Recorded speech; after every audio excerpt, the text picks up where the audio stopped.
Amigos, buenas tardes. Estamos en una nueva transmisión en vivo en el canal Curso de Tesis Javier Villar.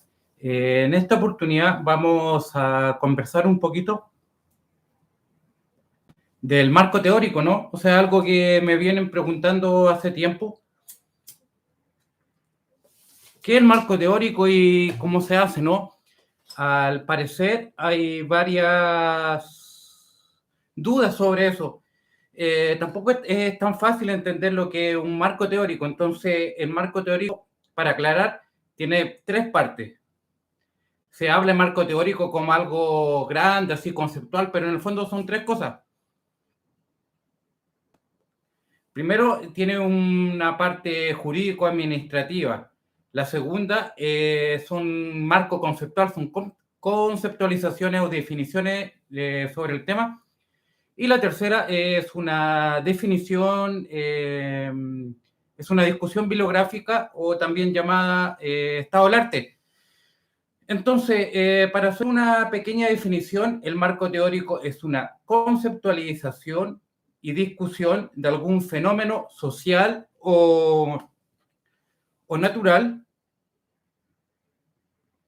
el cual está sustentada en alguna evidencia o teoría científica.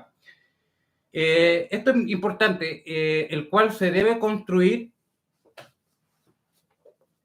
en base al objetivo de investigación, ¿no? Nosotros donde vimos que son los objetivos, lo que en realidad te está indicando y explicando qué cosas son los ejes de tu investigación. Entonces, se hace el levantamiento del problema, se hace una justificación, que es lo que ya vimos en los primeros videos, y luego la relevancia y la justificación te va a hacer tener una lectura exploratoria sobre el tema, y luego empezamos el marco teórico.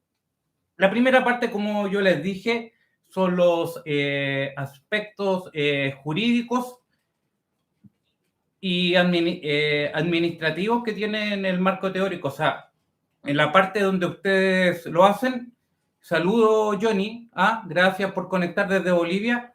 Entonces, este aspecto jurídico normativo, aquí vemos las leyes, los decretos, la normativa municipal, en que se está basando. Recuerden que la investigación está centrada en un tiempo y un espacio determinado, ¿no? También son los acuerdos de, por ejemplo, que firma cada país, son la ONU, la UNESCO, la UNICEF, etcétera, la Organización Panamericana de la Salud. Lo que va a hacer es que te va a dar un encuadre, ¿no? Un encuadre jurídico, normativo, como dijimos. Y también, por ejemplo, los lineamientos para Chile y los otros países de la OSD. La OSD siempre en educación nos está diciendo qué cosas tenemos que hacer, qué cosas tenemos que investigar y en realidad cuáles son los ejes importantes para definir las investigaciones.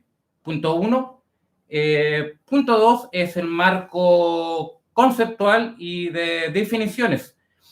Entonces, las definiciones son los conceptos y cómo va entendiendo cada autor que están tratando en el marco teórico, ¿no? Ahí hacen una aclaración y tomar postura de cuáles son los conceptos que ustedes van a tener en el marco teórico. Por ejemplo, un colega de la Universidad Pedagógica, de la maestría en Pedagogía Universitaria, está viendo, por ejemplo, la autopercepción que tienen los estudiantes universitarios sobre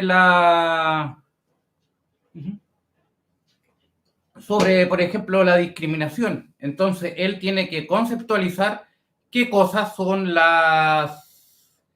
qué cosa es la discriminación para él, cuáles son las corrientes, definición de la discriminación y cuál es la postura que él va a tener para entender la discriminación. Augusto acaba de conectar, me dice que es muy interesante, gracias por conexión. Desde Chicago, un amigo muy bueno, investigador. Augusto es un economista y experto en matemáticas, así que es recomendable seguirlo. Bueno, entonces, entendiendo que esos son los aspectos jurídicos del marco teórico, cuáles son las leyes, decretos, convenciones, lo que dice la ONU, la UNESCO, la conceptualización también es, y las definiciones, pensemos que dentro de todas las teorías sociales o científicas que hay en ciencias naturales, etcétera, el marco teórico vamos a esbozar varias de ellas y vamos a tomar posición, nos vamos a posicionar en cuál teoría científica es lo que nos va a guiar nuestro eje de investigación. Las teorías son ciertas explicaciones conceptuales y metodológicas también que están explicando algún fenómeno educativo o natural. La investigación, la teoría no solo son teóricos y filósofos que te dicen, no, también la teoría son grandes estudios sociales, pensemos, que han sido, digamos, que validados, consensuados como clásicos de la investigación.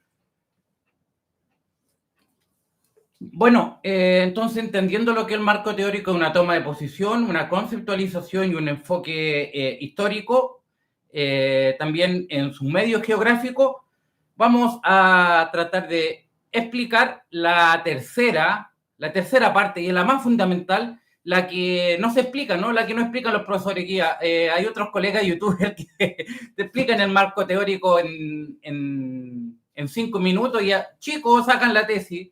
Yo cuando hice mi tesis de pregrado dije, oye, tu marco teórico está malo, me decía mi profesor guía, y qué diablo es eso, no sé qué ya está malo, bueno, sabemos que está malo, ¿y cómo lo hago? ¿No? ¿Qué es?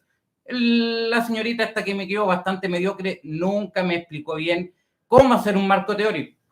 Entonces, teniendo las dos partes anteriores, lo que vamos a hacer, vamos a ver lo que es el estado de arte. Bueno, ¿qué es el estado de arte? No son los artistas, ¿no? que están escribiendo, ¿no? Sino que son los estudios que están indexados, que tienen cierta validación entre los pares, jueces expertos, etcétera, que nos van a ayudar a conceptualizar y principalmente nos van a dar datos para ver qué cosa es, cuál es la discusión que vamos a hacer con los autores.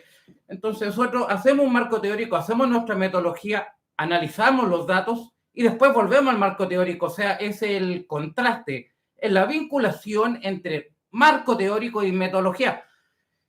Por ejemplo, en un video anterior que hice, que era ver cuáles son los errores de tesis, es entender el marco teórico desvinculado con la metodología. O sea, hacer un dato, por ejemplo, un colega que está analizando la discriminación escolar, está revisando encuestas, por ejemplo, una encuesta de Guayaquil bastante interesante sobre la autopercepción que tienen los estudiantes universitarios sobre la discriminación.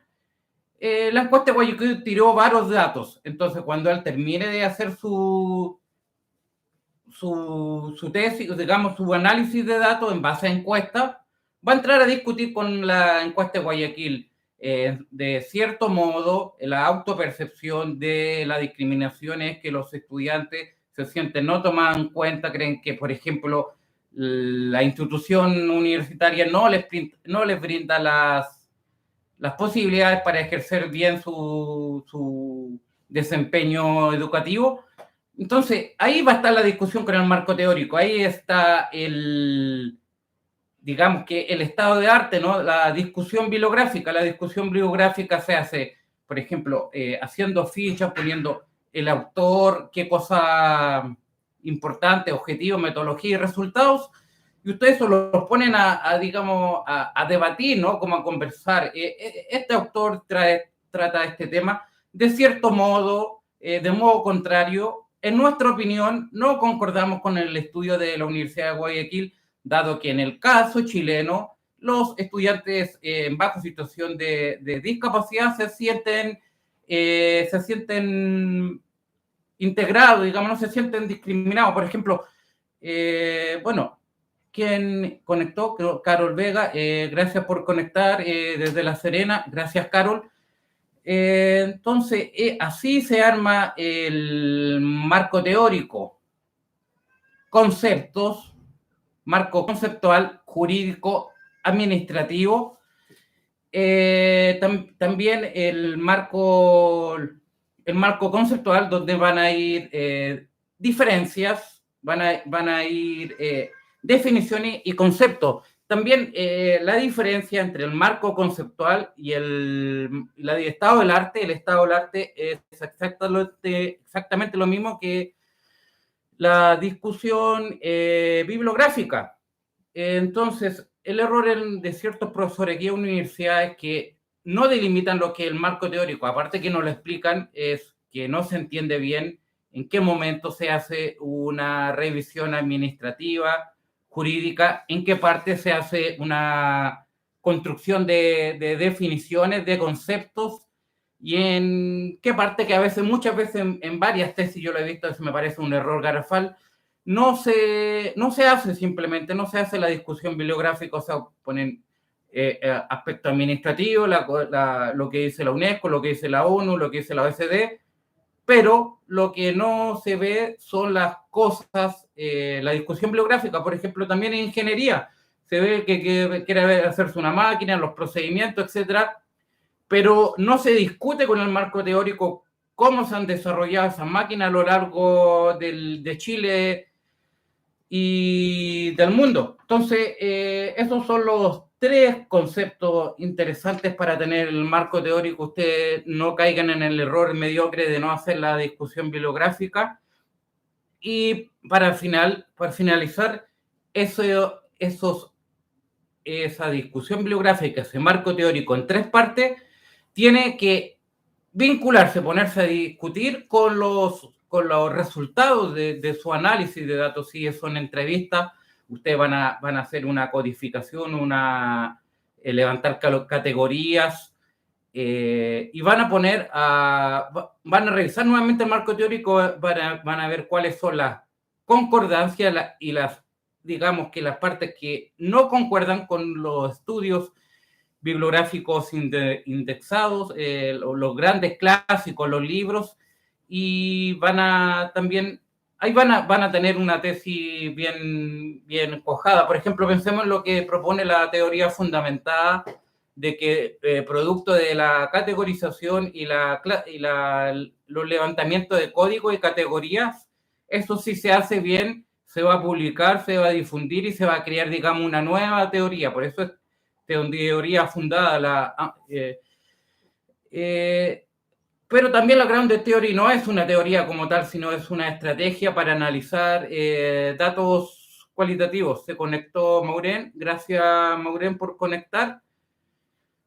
En síntesis, entonces el marco teórico nos va a dar luces, nos va, digamos, iluminar, así como una especie de faro, para guiar el eje troncal en que va a estar nuestra hipótesis, nuestra investigación. Entonces vamos a tener introducción, justificación, vamos a tener la relevancia, vamos a hacer nuestros objetivos de investigación, los cuales tienen que estar completamente centrados con el marco teórico, con el marco metodológico. Vamos a hacer el análisis de datos, vamos a analizar vamos a hacer el debate con los teóricos, vamos a tomar posición, vamos a tener las conclusiones y por último vamos a llegar a la parte inicial de nuestro gran proceso de tesis, que es la defensa de la tesis, con estos profesores antiguos, ¿no? Esos barbones bien pesados que te van a pasar en el examen de grado. Y ahí van a entrar los marcos teóricos. Por ejemplo, una pregunta clásica te van a decir: oiga, ¿y usted trató de la discriminación? ¿Qué entiende usted por discriminación? Y ahí usted se los van a filetear diciendo: tal autor en tal año definió la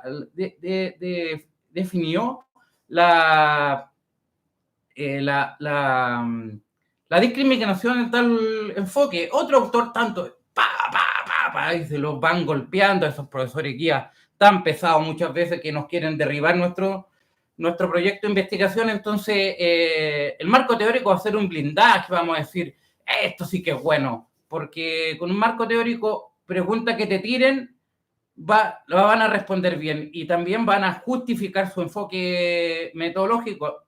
Para cerrar, con esto termino esta idea.